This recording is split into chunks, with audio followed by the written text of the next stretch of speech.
The second item I wanted to comment on is an effort I am making to try to provide the board and the next president with some ideas for responding in a post-pandemic environment, which is looking very different than anything we've seen before. And this is something I've discussed with board leadership and the officers of the university, and it would be a public matter and would be increasingly so.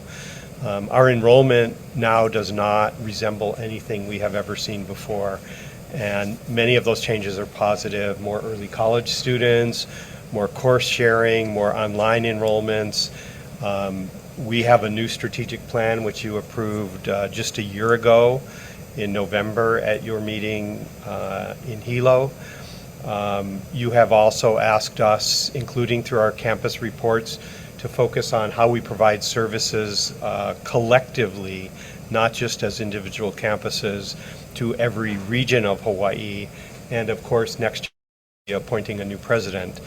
So a question I have puzzled over is whether our current structure, which is built up over a series of pretty piecemeal decisions over the last several decades, is really optimal for enabling the entire UH system to serve the entire population across all islands, providing the range, breadth, and quality of services our students and communities need where they are, and to do so in a cost-effective manner. So let me just give you some of the examples of the kinds of things that we have done really since the 90s. UH Hilo and Hawaii CC were one campus and they were separated. UH Hilo and UH West Oahu were led by a single chancellor and they were separated. We have created a separate Manoa chancellor position and campus administration distinct from the UH president, and we have put those back just in the past 20 years. We had the near dismantling of the community colleges as a system by a previous president. We actually had no vice president or chancellor of community colleges for a while, and this was when the community college chancellors were renamed from provost to chancellor. And then we put that model back again a few years later.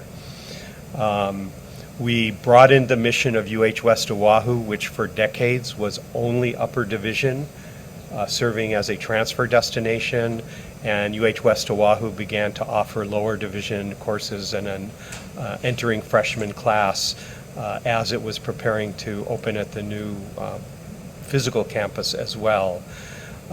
We have authorized four-year degrees and renamed Maui Community College UH Maui College.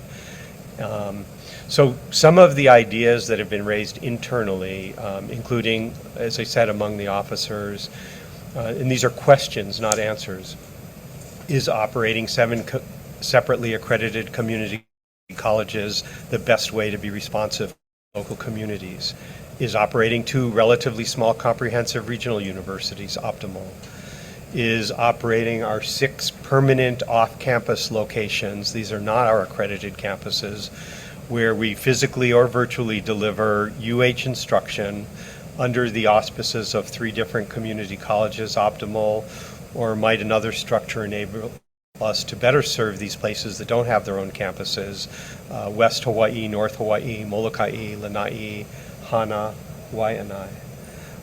Does a relatively new notion nationally of dual mission universities that offer both associate's and baccalaureate degrees, essentially combined community college and university, is that a useful model for us in thinking about regionalism as requested, as the board has asked us to look at? Would it make sense to more explicitly differentiate the missions of our 3 universities in different ways? Should more of the applied baccalaureate programs that currently are offered at UH Manoa also or instead be offered at other universities? So those are sort of structural questions.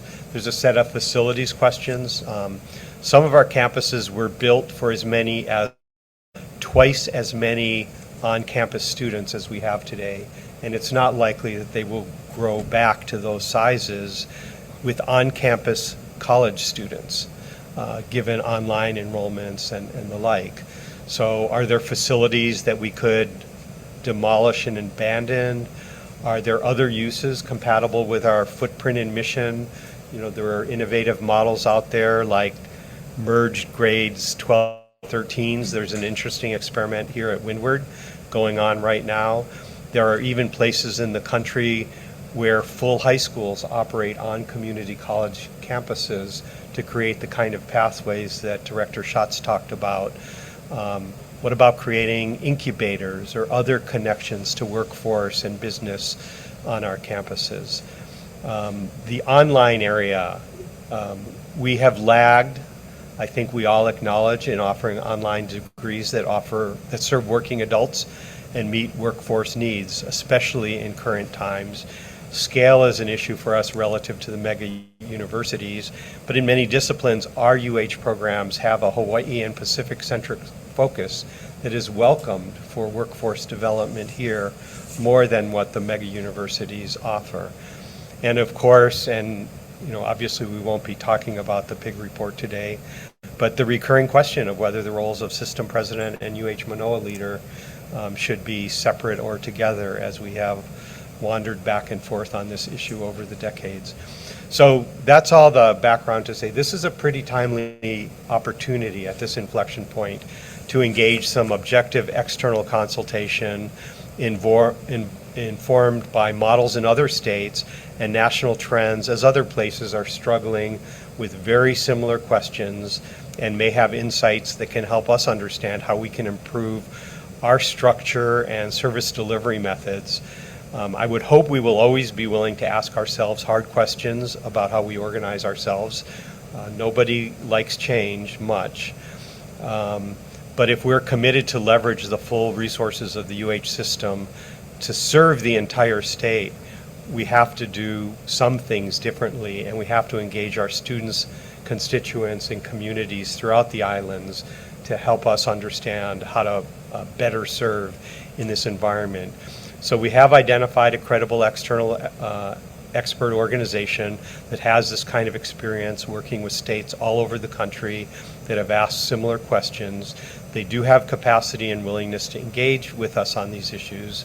Our goal is to use private funds only, and this would be an engagement through the UH Foundation. They would do background research, objectively look at our data, conduct interviews with internal and external stakeholders to understand needs, opportunities, and the expected challenges to change. And they could then leverage this with their knowledge of how other systems around the country are looking at this.